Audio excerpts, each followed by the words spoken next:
Podtacular, the unofficial Halo Universe podcast, presents episode 875, Operation Content, recorded live on January 25th, 2024.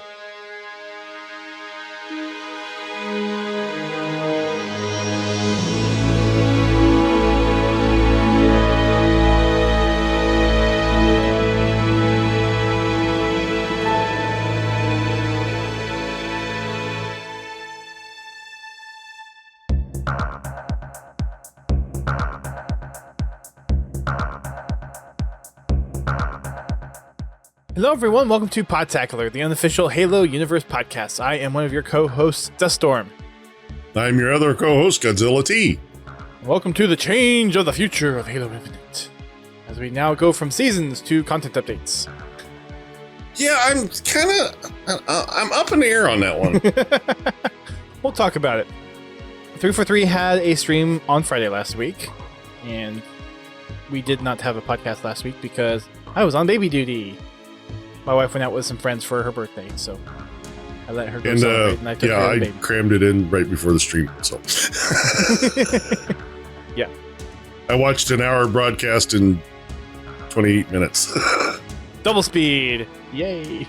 Skip. Skip the bowl, Okay, yeah. Content! They gave us, like, less than 24-hour heads up of, hey, this is coming, by the way. So I watched it just to see if there were any like deltas between what they told us versus what was on the actual stream. But they covered pretty much everything. So before we get kicked into the news that we got from 343 regarding the latest updates for Halo Infinite coming this year, HCS Season 3, and some of the other stuff, we got a little bit of a Podtacular community recap to go through. So how were our game nights for the last couple of weeks, GT? A lot of fun. We've been hanging around in squad battles. Not last week before we jumped into BTB for a little bit too. Yeah, there's definitely a bunch of BTB teams floating around out there. We kept finding them. Just one.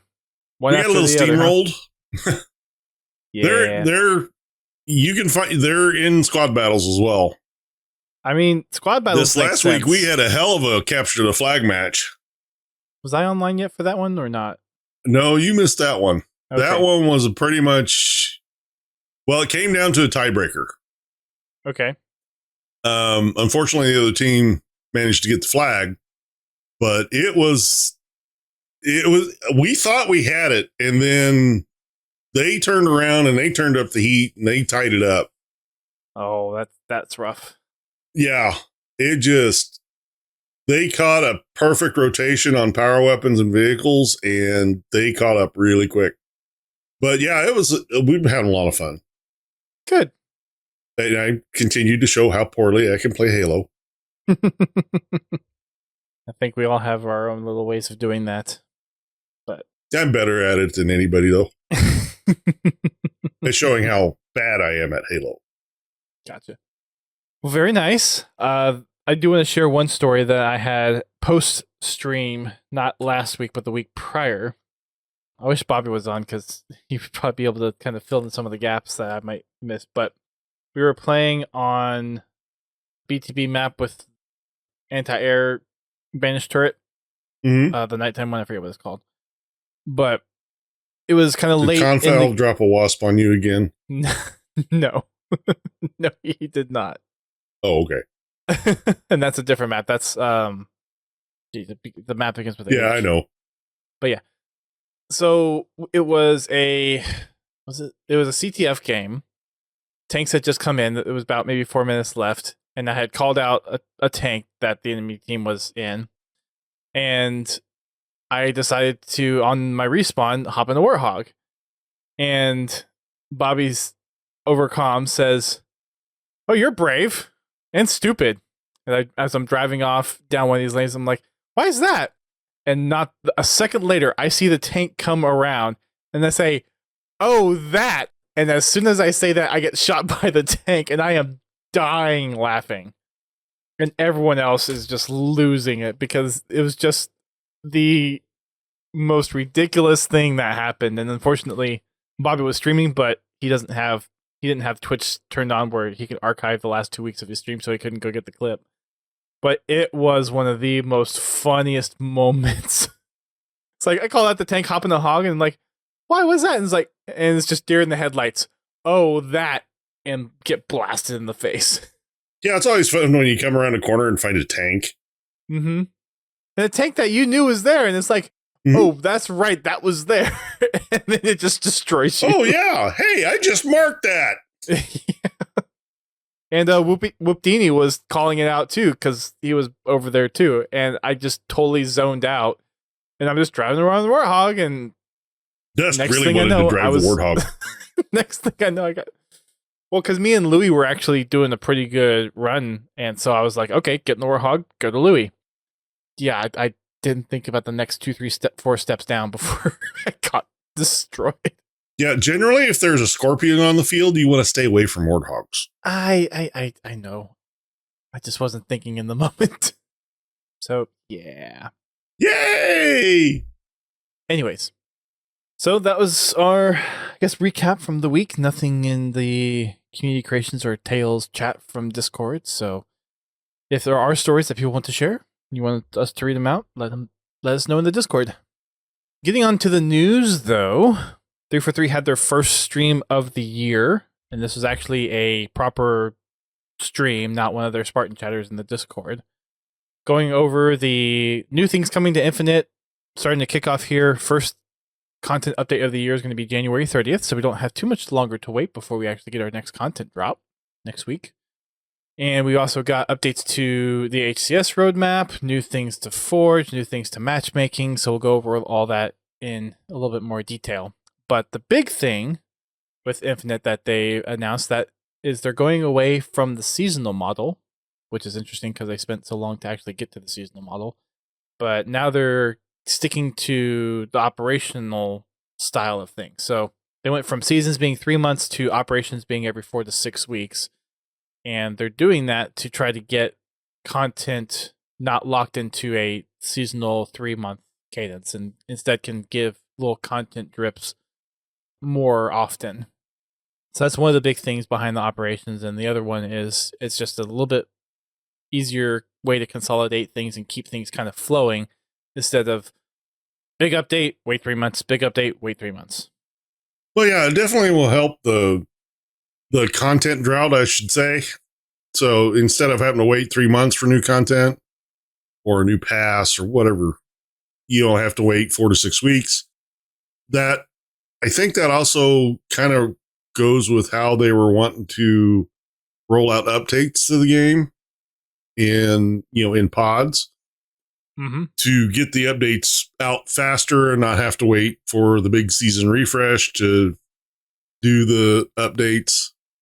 The thing I see so far, and I have to actually look closer, is now, granted, the seasons are free, the events are free,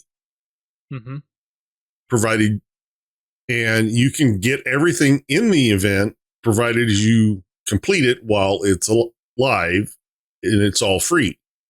But if you don't complete it, then you want to complete it because there's something in it you want, it now costs you money.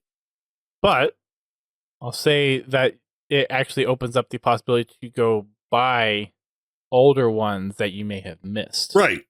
Like I said, if you missed an event, you can come back, you can buy the event and then complete the pass. If you choose to, yep. But they're also not going to be giving you free, what do they call them? The in-game currency. Oh, the credits. Yeah. Well, not credits, but whatever. Yeah, whatever it is. The in-game currency. You will no longer be getting any of that for completing one of these events, where you were getting them when you were completing your seasons to be able to buy the next season. So, a little bit of a trade-off, yeah. On one hand, it's good. On the other hand, it kind of feels like a money grab. Which, I mean, I understand, and I'm not faulting them. Honestly, they really haven't come out with much in any of the seasons that I've really wanted, other than Noble One. Mm-hmm. And then they don't put all of George's armor in there. Anyway, I mean, I do like that they give you the option to play the game and collect the items at no additional cost. You just have to put in the time while those events are alive. Mm-hmm. And being 20 tiers, 6 weeks, you should be able to complete it pretty easily. Yeah. I mean, if you play, I want to say if you play like maybe 6 hours a week, you could probably get through 10 tiers pretty easily. Yeah. I mean, honestly, I've been getting through seasons by playing mainly on Fridays with, a few extra days mixed in. And when I mean a few, I mean probably less than 10. And I've been comfortably being able to complete the season. So for me, I just do Husky Raid every day, so I get the daily XP. Mm-hmm. And with how they've changed the challenge system to be a little bit more like playlist agnostic, play style agnostic, which side tangent, I think they dialed that back a little too far. Because I like how the challenge system in MCC works, and I get that with MCC there's a lot more options there, but I feel like, okay, with how they dial the challenge back of get so many wins or get so many kills or so many backsmacks, it's like, I guess it's because there's capstone and there's unlockable, so I guess that kind of makes sense. I just miss some of the other challenges where it's like, earn a flag capture, or like in MCC there's always the earn objective medals, or complete a competitive game, or there's just a little bit more variety in the challenges, which make things a little bit more interesting in MCC than they are in Infinite for the challenge system. Well, the thing with Infinite's system, this is a plus for me, is I can play whatever I want. If I don't want to, if I get capture a flag challenge and I don't feel like playing capture the flag, then I'm not going to get that challenge. Right. And because they're also tied to customizable unlocks, I think that, obviously the community was very up in arms of like not being able to complete challenges because of it's forcing people to play the way they don't want to. So I get that. I mean, I understand. I wouldn't mind if they put those in there for bonuses. Yeah. For like bonus XP. Mm-hmm. Not tied to the capstone, just bonus. Like once you complete the capstone, these could start rolling out and, 2 or 3 week, complete objective game types, or, capture flags, or get kills with a plasma pistol, whatever. Or like complete so many challenges to unlock the capstone challenge, and then you get that. Well, I mean, keep everything the way it is. Just like once you complete the capstone, then, I mean, technically a lot of people lose a reason to play. So when they've got the capstone, then there's nothing to go forward. Right. But if you would add some additional challenges after that for like bonus XP, then like I said, 2 or 3, and it could be, those could be very playlist specific, or be weapon specific, or something like that. Yep, I think that would make a little bit more longevity of the weekly grind a bit better. Mm-hmm. And just make those optional for people. If they don't want to do them, then okay, they don't do them. Yep. And then you can rotate those every week as well.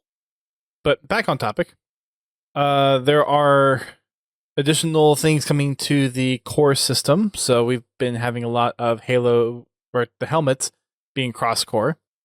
And with the next content update, shoulders are going to become cross-core. Mm-hmm. So you can start customizing your shoulder pads to be cross-core. They showed off some cool customization configurations on the stream last week. Also, the Mark IV core is coming free as part of Season 5, so the next content update. So as soon as things launch on January 30th, you just have to log in to Infinite and get access to the Mark IV core. In addition to that, we have helmets for the other Spartans in the Halo TV show. So we've got helmets for Kai, Riz, and Vanek. and also visors that coincide with their in TV canon armors that they don on the show. And that's also coming out next month too. Pretty close there. So armors in the in Halo Infinite, I don't remember what core they're going on, but they're helmets, so it's actually cross core, so it doesn't really matter. Yeah. So grab those as well. Those will also be dropping, I think, as part of the release of Content Update 29 on January 30th. And we've also got our next operations that are going to be coming out past the January 30th one, which is titled Spirit of Fire. We have Cyber Showdown number 3 that'll be taking place after Spirit of Fire, and then we've got the Yappening returning as well. So the next 3 operations should hold us through till maybe about middle of the year, summertime, and each are going to be 20 tier passes that you can get and unlock. Mm-hmm. And also something that they're working on for the future, it's not coming with this update, is they're trying to find a way to make older content available to people that missed out on it. Mm-hmm. Like certain promotional items or stuff that was in the store. I don't know about that, but yeah, stuff that was in earlier passes. But they were looking for a way to make it earnable, not sell it, earnable. So if I'll be looking forward to that. Yep. They're looking at a system that's very similar to the Spartan points in MCC. So previous capstone rewards, previous unlockables that were in either the store or some other events or battle passes. Actually, not battle passes. And even some new stuff that they haven't released yet is going to be earnable in this point system. Mm-hmm. They haven't ironed out all the details, but they're still working on that. Yep. I'm still kind of, I remember the whole buying Spartan points debate. Mm-hmm. Honestly, I wasn't against it. No, I mean, if people want to spend the money to, if they want to spend their money to buy the points, that's up to them. I mean, it's pretty easy to earn them. You can get easily, like 15 plus points a week. Yeah, I think you want to put the time in. I haven't played MCC in a couple of months, and I think I'm sitting on 130 of them. I need to earn at least 230 points to completely unlock the catalog. Yeah. So, but every once in a while, I'll go and grind and get like 7, 10, 12 points and unlock a page. Actually, I really do need to go back in and start playing MCC because I need to unlock the Skeletor armor. I need to be able to run around a map looking like Skeletor. Remember, I just gotta do it. You gotta perfect the voice and then run around and just do those little quibs every once in a while. See, I have a voice changer. That would actually be a good use case to actually do party chat or like in-game chat. Remember, there's no such thing as a good grunt except a dead grunt. Until we meet again. Anyways, in addition to some of the customization stuff, we've got new HCS stuff coming as well. They're actually coming around and releasing the year 1 content that's being offered back in the HCS store in Halo Infinite, since it's first time back in Season 1. And there's also a refresh for the teams that they're currently partnered with for a Season 3 set of customizations, which the skins look really, really good. They've got all the different colors, and Tashi mentioned making sure that all the customizations that were put together really reflect the jerseys or the logos that the teams have, and they're bold. Yeah, they look really sharp and really crisp. In a competitive shooter, I don't know that I'd want to stand out that much. Oh, there he is. Well, when it's the whole team in one color, I mean, you're kind of standing out anyways. Well, I mean, from way I play, I just kind of want to blend into the scenery. Of course, with the highlight system nowadays, you can't do that either. So, right. So those are going to be, I think, available at the beginning of this content update as well on January 30th to purchase. So the Unvaulted HCS Season 1 collection, and then all the new customizations for the partner teams for Season 3. There's also 3 other weapon skins that are tied to medals in the game. I didn't write down all the details, but you can only get those weapon skins by buying one of the HCS customization packs. So that's something to be aware of too. If you're a completionist and want to try to unlock everything, you'll have to buy some of that to get those things. I can't afford it. Oh, just saying. That's what's out there. I think that's it on the customization updates from this stream. Going down to, let's see, what do you want to hit next? We got the new map, we've got Forge, we've got playlists. What do you want to hit next? Well, let's tell you what. Well, let's go through Forge. Okay. As always, Forge gets a lot of love every content update, and there's no short amount of content. No shortage this time. Right. Let's start with the simple stuff, because the really interesting stuff I think will be cool to talk about. So, Covenant Forge palette. A lot of forgers have been clamoring for that. So there are over 70 items that have been added to this Covenant palette. Everything's customizable for the materials, the lighting, the paint job. Everything is customizable as everything else is in Halo Infinite Forge. Yeah, it's classic Covenant architect. Yep. Purple and round.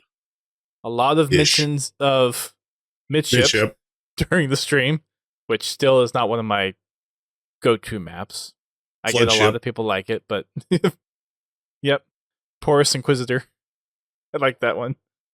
So, in addition, and kind of hinting on what GT just said, there is now a Flood palette in Forge, and it looks really good. It really harkens to that Halo 3 style Flood that we got, with a little bit of kind of touch back to Halo 2 color palette. Coming, right? Yes, it will not be there at the... It's future. Right. The Covenant stuff's dropping... Sorry, camera shake. The Covenant stuff's dropping on the 30th. The Flood stuff is a future Forge release coming this year. And along with that, they have a alien plant fauna palette that they're also working on. Some of the updates that they'll be getting on the 30th is for some fauna, you will actually be able to adjust colors. Yep. So you can have purple and yellow pine trees, or not pine trees, palm trees. They're making some change to a few of the stickers to where you can customize the texture, the colors. Let's see. Basically giving forgers more way to decorate their maps and make them look really next level. Yeah. I am so far out of Forge that, we're going to get back into it.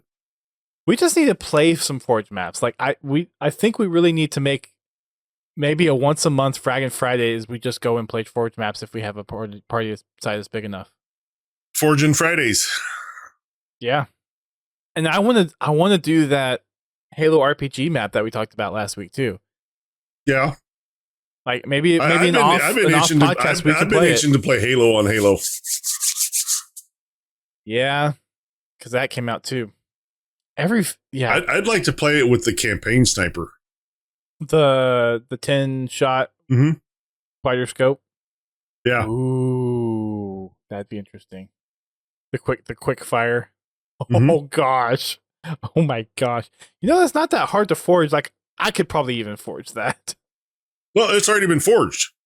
Right, but I mean there are always different variants. Like people would come up with different segments to actually somebody did the classic Halo on Halo. Okay. It is just a flat track that you drive in a circle. Okay. Um, it's even got the offset road, where you have the offset tiles where you got to kind of Mm-hmm. or put it to the floor and pray. Right. The last thing for Forge, or at least the last big thing, is exportable modes. So forgers, if they make their script brains and their custom modes within Forge, they can now export those modes and they can be re-imported. And as long as all of the right references to objects exist within the map, it works. And it doesn't count against your budget anymore. Mm-hmm. You basically the forgers can make an accompanying game mode for their maps. So Duquesne can make his race mode and then make it available to everyone to create their race maps on. Mm-hmm. Which, like I said, in one respect, don't get me wrong, I kind of liked if it was implemented a little differently, it wouldn't be as bad. I kind of like the idea of having the game mode tied to loading the map, because that meant we had to have less game mode saved. But on the other side of that, it also, one, it counted against the forger's budget and made it harder to make multiple versions of a game. Because every time you built a race map, you had to build the race mode into it. So I think this is still, you have to like import the mode or link it into your map. I don't think it's you have to have modes. Yeah, you still have to have the information there that the mode looks for, like spawn points, checkpoints, things like that. But that's, stuff that you would put in the map anyway. You basically have to build a race map. Yes. Mm-hmm. But you don't have to build the scoring system into the map. Right. The scoring system stays with the mode, is at least the way I understood it. They didn't explain how it gets stored exactly. I don't know if it's something that you just import, but I don't know how the mode selector. You actually save the game mode out of your Forge creation. So it becomes an actual game mode, just like any other game mode. So now that'd be a long list of modes. You load the map, you load the game mode just like you used to. In a way, that makes things a little bit easier. It does. Like I said, actually a little bit more kind of traditionally how custom games. Well, yeah, it is. Like I said, that's why I started the conversation the way I did. If they'd implemented it a little bit easier, like being able to save like a game mode template and then load that into Forge to build your map, instead of having to build the game mode every time you built a map. I kind of like the idea of just having to pick the map and then play the map, not pick the map, find the game mode. Yeah. That accompanies it. Because, forgers are, really intelligent about, naming their game mode something different than the game. Sometimes. A lot of them, don't get me wrong, a lot of them do a really good job. But there's some of them out there that try to be funny and they call their game mode something different than the map type or the map. So it takes a minute to figure out what goes with what. I mean, sometimes it makes sense. It would be nice if they could have in the map file some type of tag that would automatically pull the game mode in too. Or like just a link of like, hey, this mode, link it to this map whenever someone. Yeah, when you're actually playing, you pick the map and then the game automatically knows, okay, he picked this map, this game mode automatically goes with it. For the custom game mode types. Like the creator has recommended this game mode. Do you want to load this game mode? Or something like that. Exactly. Right. No, I agree. It would be nice. Maybe a quality of life improvement at some point down the line. Nah. They've already got way too much other stuff on their plate to be working on something simple like that. They can keep working on the network code. Or the new Halo game. Shh. Too soon. Right? Speaking of the network code, I was going to say, we could touch on that one next if you want to. apparently they got some good information out of the 2 tests that they put out. The firefight and then the what did they call that? The where they replaced the squad battle. It was anyway, network tests for the squad battles. They got a lot of good feedback. Yeah, they and they looked at it. So I honestly didn't notice that much of a difference between that networking and regular networking. Well, a lot of people seemed like they were happy with it. But apparently a lot of people did. Apparently I'm not that observant. It still seemed like I was getting shot through walls a lot. But they did say that there are some things they're working on. Marking, making sure it's actually marking where you're pointing. Catching fusion coils, which I always forget that I can do that. Oh, and apparently the fusion coils was one thing that was really broken with the new network, or the new old network code. Yeah. So they still got some things to work on before they roll it out for all the playlists. I hope they put it through another test before they just do a blanket deployment. I would like to see them tested in a playlist first, just to make sure they squash the bugs. Didn't they mention something about like testing things before they do a mass rollout? The way it sounded to me was internal testing. It didn't sound like to me like they were talking about a major test, like a special playlist or anything. There's this thing called Halo Insider that they haven't used in a very long time. That would be a perfect, testing ground for this. Just saying. Well, honestly, I think the sample size is too small.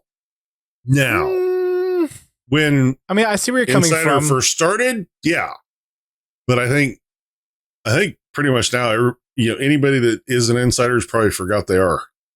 Well, there's just nothing that's happened to them, and they advertised it for a while of, hey, join the insiders, and then like years later they haven't done anything with it. They have a program to test this stuff. I don't know why they just don't use it. Like I said, at this point, I think everybody's, at least on the PC side, everybody's probably, their information is probably outdated. So my configuration hasn't. Has it changed? Yeah, I guess technically it has. New motherboard, new CPU. So yeah. Maybe I'll drop that note and be like, hey, you have the insider program to possibly test this, right? Yeah, like test a new campaign level. Anyway, so what was the subject? Code, oh yeah. Yeah, network code. They're looking to still test that, and we'll get more updates as things come with that. They do have, for the future of matchmaking, they have some playlists that they're looking into deploying. They have, what do they say, 3 new maps they're going to put in rotation for BTB. Yep. They're going to be bringing in community maps, too, for BTB. They went through what the process is to get a community map into matchmaking. And it's not a wham bam, thank you, ma'am. It is a long, drawn out process. So if you are serious about getting a map into matchmaking, be prepared to spend some time on it, because they do go over it with a fine tooth comb. And there will be many, many changes you will have to make to your map. Not let's see, like overall changes, but like very there'll detailed. be many tweaks. There'll be boundaries and holes you have to plug. It's more tweaks than massive changes. Yeah, it's not like you're gonna have to redesign the whole map, but there'll be a few hours in correcting issues with out of bounds and stuff like that. Yep. Making sure you don't give anybody an epileptic seizure because parts or pieces aren't merged correctly, stuff like that. We have one new arena map coming on the 30th. Yep. that has quite the interesting little twist. This one's come a long way since I played it. A long way. You know what it reminds me of? Longest? Yep. A little bit. A little bit. Yeah. Little more wide open than Longest Hall. Actually, it's a lot more open than Longest Hall. But it is basically the same concept. Either that or, what was the Halo 3 map with the crates? Well, there's a Halo 2 that was elongation. Yeah, I'm sorry, Halo 2. Yeah, elongation. Yeah. It's probably closer to elongation than it is Longest Hall, but it'd be elongation with one belt instead of two. Yep. It's a 3-lane map, long sight lines, very good for CTF, and Twin a little bit of snipers. Slayer too, and and snipers. But what's the quirk? Well, it has an interesting center lane. Just so happens this is where the energy sword spawns. But when you enter that center lane, you disappear. The whole time you're in the center lane, and this is anybody that enters the center lane, you get active camo. Yep. Use it wisely. Mm-hmm. Because everybody knows you're going to be in there. The center lane has an invisibility field, so everyone in it gets active camo. It makes for some very interesting plays. Mm-hmm. I will bet. Had a lot of fun on that I map. half expected them to say that they alternate when they started showing the board.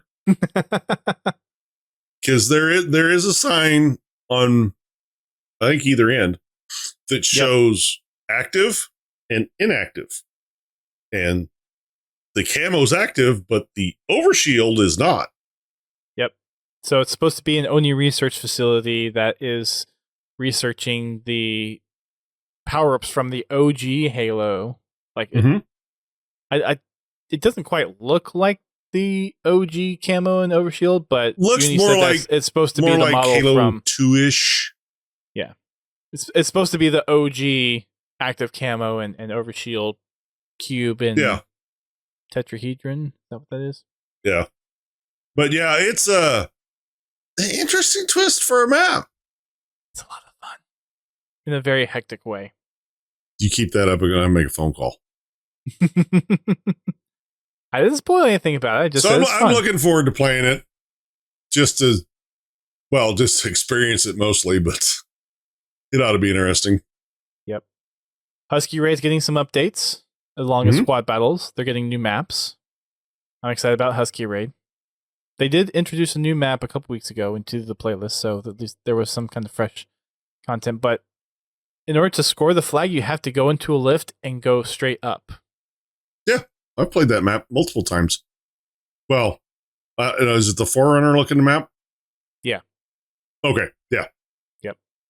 And Firefight King of the Hill, they're looking to put new maps in, and they're also looking for community maps to include in that playlist.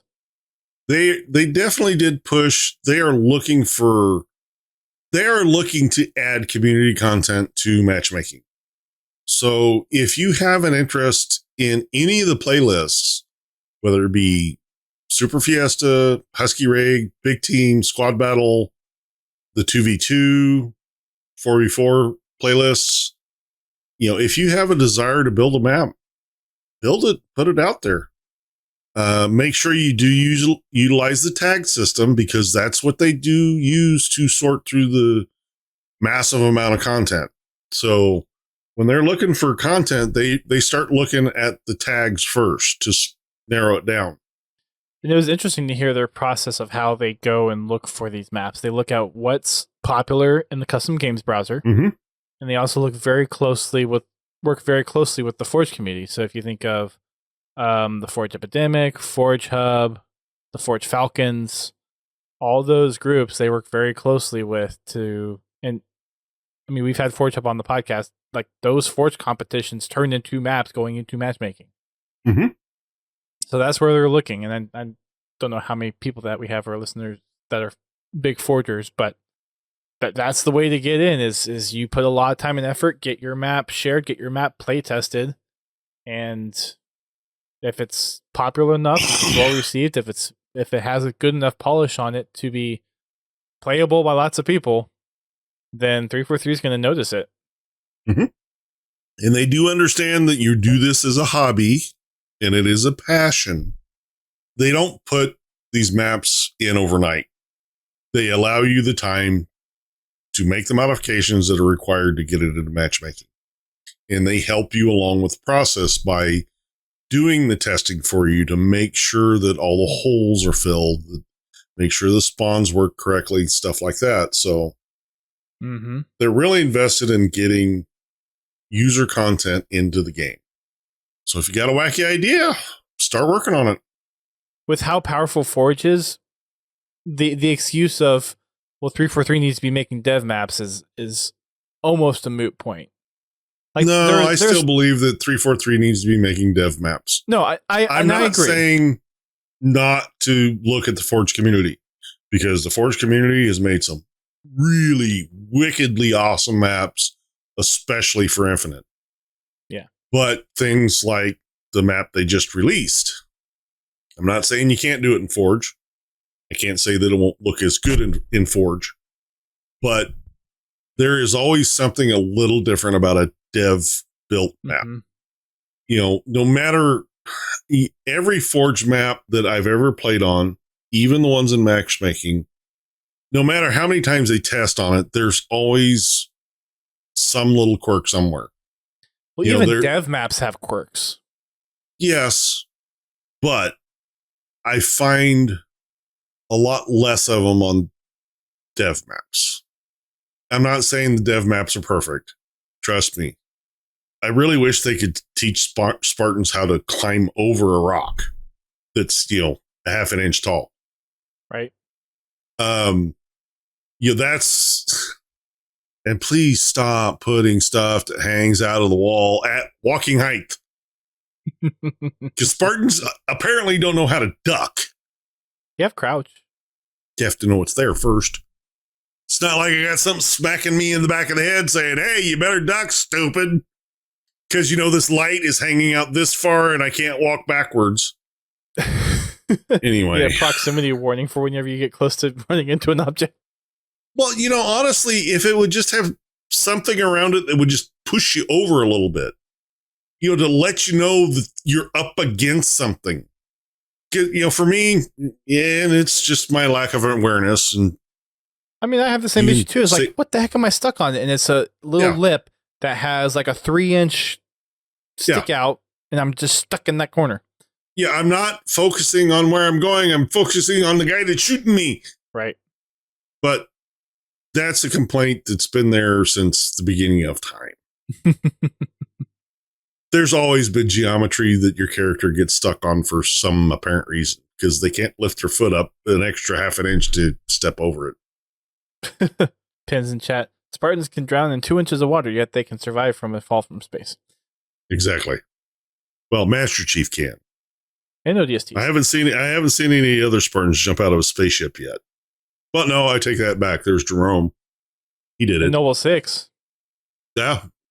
Well, he was more thrown out of a spaceship, but okay. Never mind. That's still falling out of a spaceship and crash landing into a planet. Never mind. I stand corrected.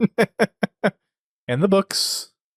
Although I don't know if they ever fell into a planet, but there are definitely a lot of. I mean, there's jumping from ship to ship. Okay, fine. Yeah. But yes. But I mean, jumping from orbit and hitting something solid like a planet, that doesn't happen a whole lot of times. No. Anyway. You want to touch on the next thing? Go ahead. Match composer.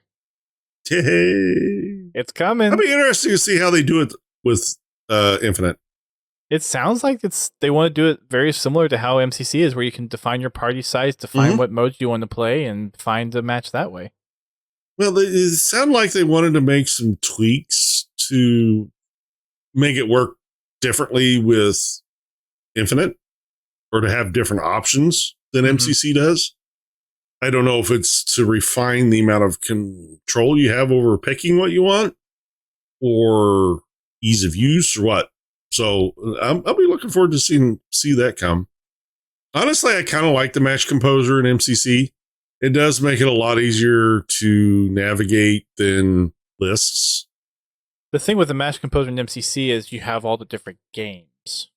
Mm-hmm. So you're not going to have that with Infinite. It's a lot more of a, instead of like having the game selector, it's going to probably more of what your party size and what modes are you interested in.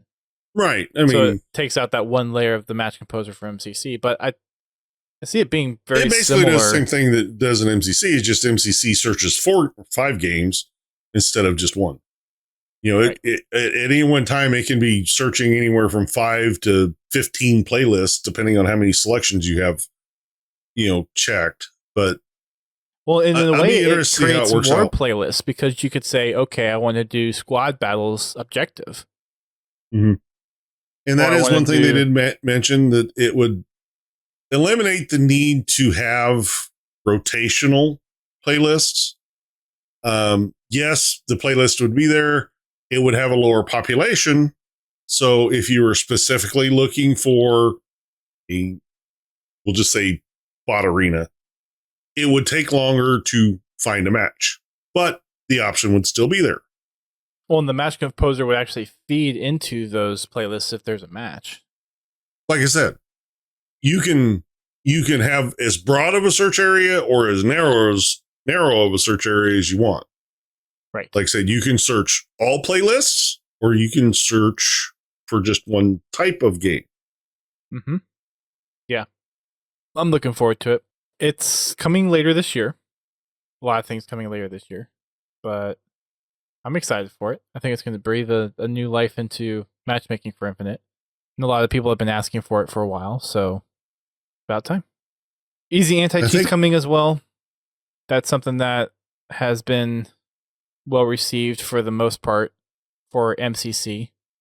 And it sounds like the current anti-cheat that they're having isn't quite living up to the community's expectations, and I guess easy anti-cheat seems to be more or less accepted, so yeah. Last thing is HCS stuff.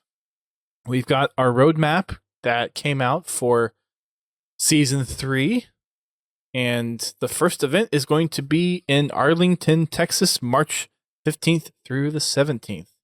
The kickoff event is going to be hosted by Optic Gaming, and the next major event, is actually going to be in London. So they're going overseas. I won't be going to that one.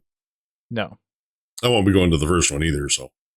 It'd be cool to go back to London and actually attend a Halo event. But no, I will not be going there either. It'd be cool though. Maybe we can get Receptor to report on it. Well, I've got my friend Jack, who did the Halo Mole with me. He lives in Reading, so he's close enough. But we haven't heard from Receptor in such a long time. It's been a while since we've heard from the Welshman. I'm going to start bugging him again.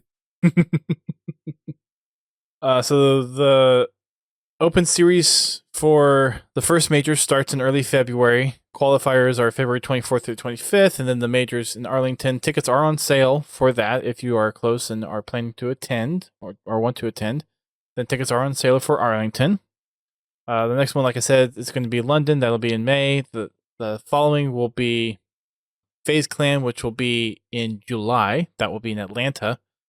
Salt Lake City will be September 6th through the 8th, and that'll be Space Station Gaming. And then the World Championship Series will be in Seattle, October 4th through the 6th. And it is more likely I will be there this year than I was last year. So I do plan on going this year. Yeah, hopefully you have a little less on your plate this time. Yeah, ideally. I'll be dealing with a 1-year-old instead of a 5-week-year-old. Or 7-week, yeah. Or 7-week-old. 5-week-year-old. 7-week-old. Baby. But yeah. So for everyone that's involved with HCS or interested, 4 major events happening for this season. And I hope to see some of y'all at the World Championship. Last thing they touched on was Microsoft Careers, so they are hiring. Yay. No hiring freeze stuff that we had to deal with for like multiple years. So if you go over to Microsoft Careers and want a job in Halo, check out the job postings, see if you got the chops, and make your mark on Halo. That's it for the news cycle for Halo. There was a community creations post that was made last week on Waypoint as well. So there's a couple of new articles over there. There's also some supporting things going on with the content release update. So there's a write-up on the new map Illusion, a little bit more on the roadmap and prize pools for Season 3 of HCS, and a new community corner, and Halo Intel, and Forge features. So lots of cool little things. And of course, the Halo RPG got featured in the Forge features, which just makes sense. But yeah, I think that is all that we have for tonight, unless GT, I'm missing something. Map tester. Nothing that I caught. You want to be map tester? No, I was suggesting it for pens. Oh. No, I'd suck as a map tester. Have you ever seen me play Halo? Yeah, you find all the places where you die. And like, oh, he should die. I can find the best places to die. Stupidly. I can be a target. There you go. That's a wrap for our show tonight. Thank you all for tuning in either via live stream or listening us via download. We appreciate all your support. I'm going to start looking at guest hosts here very, very soon. If you've got any ideas, let us know. I think I'm going to reach out to the domain, see if he's still interested, since that was going to be the last one we were going to have for last year, and timing just didn't work out for things. Thank you, baby. So yeah, if anyone has suggestions on who you'd like to see on the podcast, let us know. I'll start doing that search here very soon. And I don't know if we'll be on next week, depending on how things go with the content release. We might just be playing on Thursday, or we might have something to talk about. So stay tuned for what we'll be doing next Thursday. But we will be on tomorrow for Fraggin' Friday. GT will be hosting. We'll be playing lots of Halo Infinite as we always do. But yeah, we'll call it for the night. Thank you, everybody. We'll see you tomorrow. Thank you for listening to Podtacular, the unofficial Halo Universe podcast. You can find our podcast on your favorite podcasting service and listen to us live every Thursday night at 8:30 p.m. Eastern Time on Twitch. Check out our website, podtacular.com, and join the community on Discord at podtacular.com/discord.